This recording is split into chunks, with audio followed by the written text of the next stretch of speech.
आज के इस ब्लॉग में मैं आपको कम खर्चे में केदारनाथ मंदिर की यात्रा के बारे में सब कुछ बताने वाला हूँ। यहाँ पर मैंने खाने पीने, रहने, टैक्सी और बस की किराए वगैरह सभी चीजों के बारे में बताऊंगा।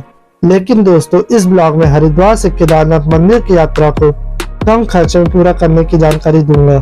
आप हरिद्वार के अलावा देश के किसी भी कोने से केदारनाथ धाम की यात्रा करने जा रहे हैं तो आप अपने शहर से हरिद्वार जाने और वापस लौटने के खर्चे के बारे में अच्छी तरीके से जानकारी प्राप्त कर ले, ताकि मैं आपको हरिद्वार से केदारनाथ जाने और केदारनाथ से हरिद्वार वापस आने के बारे में बता सकूं, ताकि आप उसी हिसाब से अपना बजट तय कर सके। हरिद्वार से केदारनाथ मंदिर की यात्रा कम खर्चे पे कैसे करें? तो दोस्तों, सबसे पहले तो आप यह जान लीजिए कि केदारनाथ मंदिर की यात्रा करने के लिए सबसे पहले आपको हरिद्वार जाना पड़ेगा, जो देश के दिल्ली जैसे बड़े शहरों से सड़क और रेल मार्ग से काफी अच्छी तरीके से जुड़ा हुआ है। हरिद्वार जाने के लिए आप ट्रेन और बस दोनों में से कोई एक सुविधा ले सकते हैं। हरिद्वार से केदारनाथ मंदिर जाने के लिए सोनप्रयाग तक रेगुलर बस चलती है, जिसका किराया एक व्यक्ति का लगभग 800 के आसपास रहता है। अगर आप बस, टैक्सी या खुद की कार से केदारनाथ धाम की यात्रा पर जाते हैं तो आपको सोनप्रयाग में ही अपनी गाड़ी पार्क करनी पड़ेगी और सोनप्रयाग से गौरीकुंड के बीच 5 किलोमीटर की यात्रा आपको टैक्सी द्वारा कंप्लीट करनी पड़ेगी। आप सोच रहे होंगे कि जब सोनप्रयाग से गौरीकुंड तक टैक्सी जा सकती है तो हमारी खुद की कार क्यों नहीं जा सकती? तो दोस्तों, इसका यह कारण है कि जो सोनप्रयाग से गौरीकुंड तक टैक्सी जाती है वह टैक्सी वहाँ के लोकल होती है और वहाँ के लोकल लोग अपनी खुद की कमाई करने के लिए दूसरे जगह की टैक्सी, बस और यहाँ तक कि दूसरे की कार वगैरह को भी गौरीकुंड नहीं ले जाने देते। वे लोग सोनप्रयाग से गौरीकुंड तक अपनी खुद की ही टैक्सी चलाते हैं, जिसका किराया लगभग 30 से 50 के आसपास रहता है। One day Haridwar to Sonprayag. पहले दिन आप हरिद्वार से सोनप्रयाग बस पकड़कर सोनप्रयाग जा सकते हैं, जिसका किराया एक व्यक्ति का 800 के आसपास रहता है।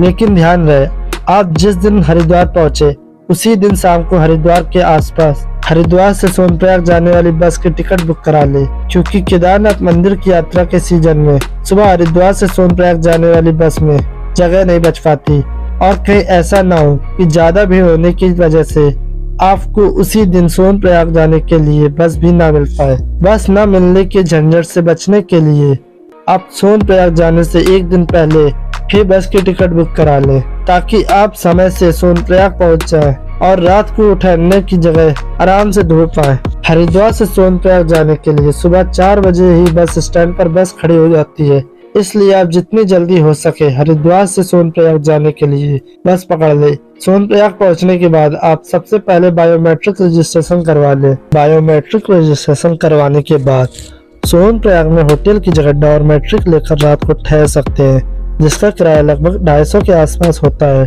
डॉर्मेट्री में ठहरने वाले पर्यटक और श्रद्धालुओं को एक गद्दा, तकिया और कंबल या रजाई दे दी जाती है। अगर आप सस्ते में केदारनाथ की यात्रा करना चाहते हैं तो आपको डॉर्मेट्रिक में ही रात को ठहरना चाहिए। सोनप्रयाग के किसी रेस्टोरेंट में खाना खाने के बाद आप डॉर्मेट्रिक में अपनी रात बिता सकते हैं। डॉर्मेट्रिक में भी आपको केदारनाथ मंदिर के दर्शन करने वाले बहुत सारे तीर्थयात्री श्रद्धालु देखने को मिलेंगे। दोस्तों, गौरीकुंड से केदारनाथ मंदिर की दूरी लगभग 18 से 23 किलोमीटर है। दूसरा दिन सोनप्रयाग से गौरीकुंड और गौरीकुंड से केदारनाथ मंदिर। सोनप्रयाग से गौरीकुंड जाने के लिए आप सुबह 3 या 4 बजे ही सोनप्रयाग के टैक्सी स्टैंड चले जाएं, वरना आप सोनप्रयाग के टैक्सी स्टैंड में जाने में जितना देर करेंगे आपको केदारनाथ मंदिर जाने में उतना ही देर होगा। इसलिए आप सुबह 3 या 4 बजे ही सोनप्रयाग के टैक्सी स्टैंड चले जाएं और वहां से टैक्सी पकड़कर गौरीकुंड पहुंचने के बाद केदारनाथ की यात्रा शुरू कर दे। गौरीकुंड से केदारनाथ मंदिर की दूरी लगभग 18 से 23 किलोमीटर दूर है। अगर आप कम खर्च में केदारनाथ मंदिर की यात्रा करना चाहते हैं तो आप गौरीकुंड से केदारनाथ मंदिर की यात्रा आपको पैदल ट्रैक करके ही पूरा करना होगा। गौरीकुंड से पैदल ट्रैक करके केदारनाथ मंदिर जाते हुए आपको बहुत सारे युवा, जिनके साथ आप भगवान शिव के जय जयकारा करते हुए आसानी से केदारनाथ मंदिर पहुंच सकते हैं। भगवान शिव के भक्तों को केदारनाथ मंदिर में स्थापित भगवान शिव के शिवलिंग का दर्शन शाम 5 बजे के बाद नहीं करने दिया जाता। शाम 5 बजे के बाद केदारनाथ मंदिर के बाहर से ही आपको शिवलिंग के दर्शन करना पड़ेगा।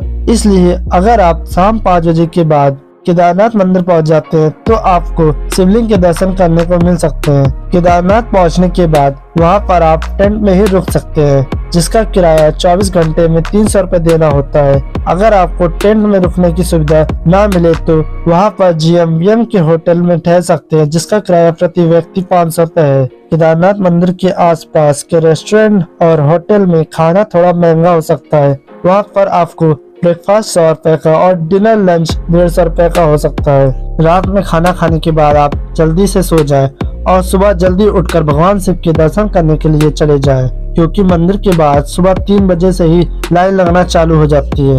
तीसरा दिन, केदारनाथ से गौरीकुंड और गौरीकुंड से सोनप्रयाग। केदारनाथ मंदिर के दर्शन करने के बाद आप सुबह ब्रेकफास्ट करके गौरीकुंड के लिए अपनी यात्रा शुरू कर दें।